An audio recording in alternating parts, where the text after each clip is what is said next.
नमस्कार, मैं हूँ सुकृति रॉय और हमारे इस चैनल में आप सभी का स्वागत है।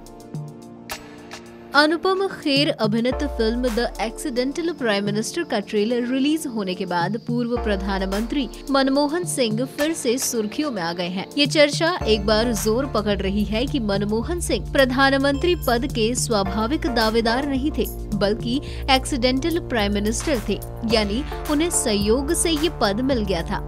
लेकिन अगर हम देश की आजादी के बाद के इतिहास पर गौर करें तो ऐसा नहीं है कि मनमोहन सिंह अकेले ही एक्सीडेंटल प्राइम मिनिस्टर हो। देश के आधे से ज्यादा पीएम एक्सीडेंटल ही थे, यानी अचानक ही उनका नाम सामने आ गया था। इनमें गांधी परिवार के इंदिरा गांधी और राजीव गांधी भी शामिल थे। विदेशी मूल के विवाद की वजह से कांग्रेस अध्यक्ष सोनिया गांधी ने पीएम बनने से इनकार कर दिया था और ये पद मनमोहन सिंह को सौंप दिया गया।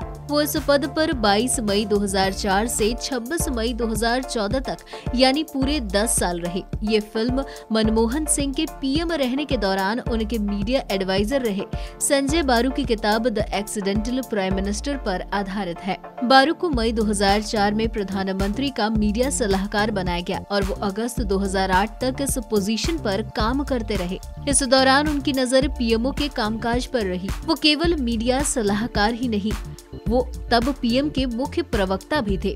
आइए जानते हैं कि ऐसे कौन से और पीएम हुए जिनका नाम अचानक ही सामने आ गया।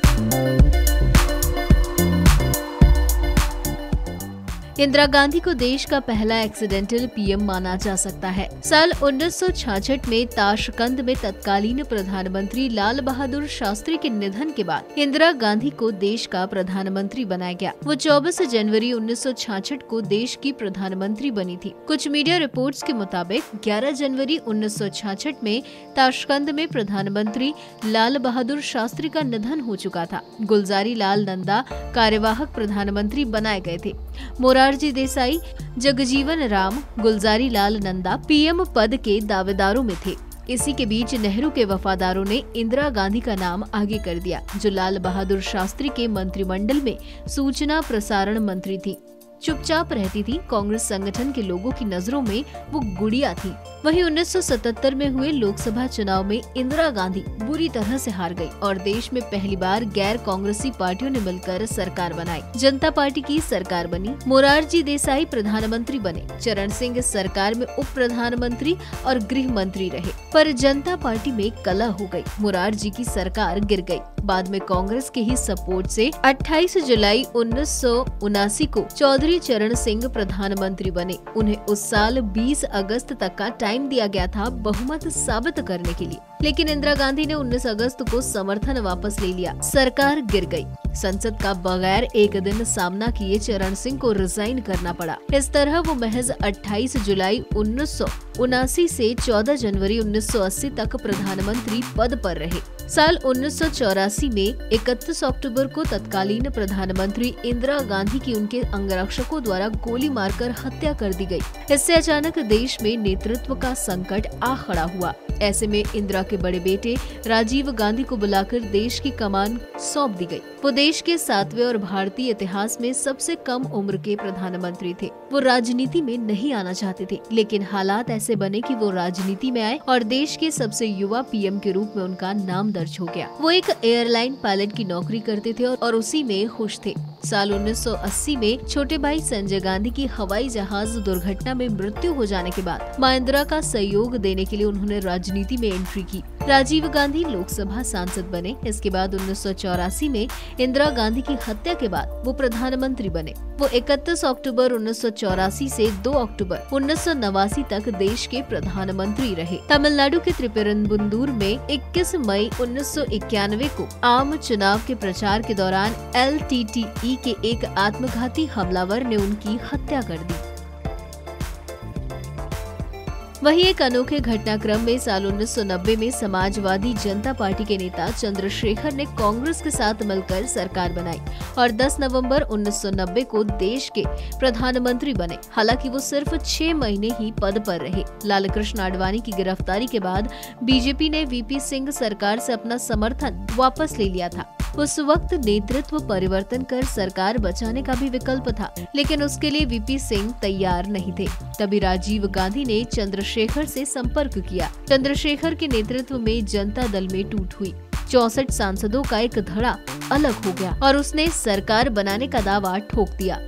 राजीव गांधी के नेतृत्व में कांग्रेस ने उन्हें समर्थन दिया, लेकिन ये समर्थन सिर्फ 6 महीने ही चला और 21 जून 1991 को चंद्रशेखर को इस्तीफा देना पड़ा। पेशे से कृषि विशेषज्ञ एवं वकील राव राजनीति में आए और कांग्रेस सरकार में कई महत्वपूर्ण मंत्रालयों का कार्यभार संभाला, लेकिन पीएम पद पर उनका चयन एक्सीडेंटल ही कहा जाएगा। चंद्रशेखर के 21 जून 1991 को इस्तीफा देने के बाद कांग्रेस ने सरकार बनाई और पीवी नरसिंह राव ने देश की कमान संभाली। उनका चयन भी एक चौंकाने वाले घटनाक्रम के तहत हुआ। वो प्रधानमंत्री पद पर 16 मई 1996 तक रहे। 1989 में सत्ता में आया जनता दल 1991 आते आते भीतरी टूट की वजह से लस्त पस्त हो गया। 1991 के आम चुनावों में कांग्रेस विकलांग वापसी करने में कामयाब रही, लेकिन वो अपने नेता राजीव गांधी को खो चुकी थी। ऐसे में अचानक नरसिम्हा राव का नाम सामने आया और वो देश के नए प्रधानमंत्री बने। जनता दल नेता HD देवगौड़ा का पीएम बनना भी बेहद चौंकाने वाला था। हालांकि बाहर से समर्थन दे रही कांग्रेस के हाथ खींच लेने से उनकी पारी 10 माह में ही खत्म हो गई। वो 1 जून 1996 को देश के प्रधानमंत्री बने और करीब 1 साल बाद ही 21 अप्रैल 1997 को इस पद से उन्हें हटना पड़ा। वो यूनाइटेड फ्रंट सरकार की पहली 3 पसंद में भी शामिल नहीं थे।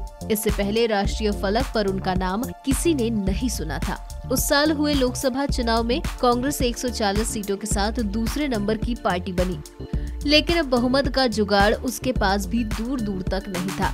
उसके बाद नंबर था राष्ट्रीय मोर्चे का, जिसके पास कुल 79 सीटें थी।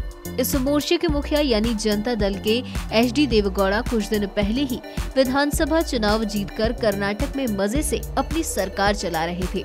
उनकी पार्टी के पास लोकसभा के कुल 46 सांसद थे। बीजेपी को दोबारा सत्ता में आने से रोकने के लिए कांग्रेस ने बड़ा दांव चला और राष्ट्रीय मोर्चा को बाहर से समर्थन देते हुए सरकार बनाने का ऑफर दिया।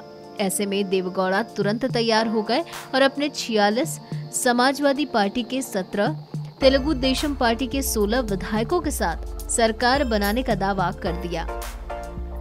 अप्रैल 1997 में सरकार को बाहर से समर्थन दे रही कांग्रेस ने अपना समर्थन वापस ले लिया। गहरे राजनीतिक संकट और चुनाव को टालने के लिए संयुक्त मोर्चा और कांग्रेस के बीच एक समझौता हुआ। नतीजतन HD देवगौड़ा ने इस्तीफा दे दिया। इंद्र कुमार गुजराल को संयुक्त मोर्चा का नया नेता चुना गया और 21 अप्रैल 1997 को वो देश के 12वें प्रधानमंत्री बने। नवंबर 1997 में जैन कमीशन के मामले पर कांग्रेस ने उनकी सरकार से समर्थन खींच लिया। 28 नवंबर 1997 को उन्होंने इस्तीफा दे दिया। वो कुल मिलाकर 11 महीने प्रधानमंत्री रहे, जिनमें से 3 महीने वो केयर टेकर सरकार के मुखिया रहे।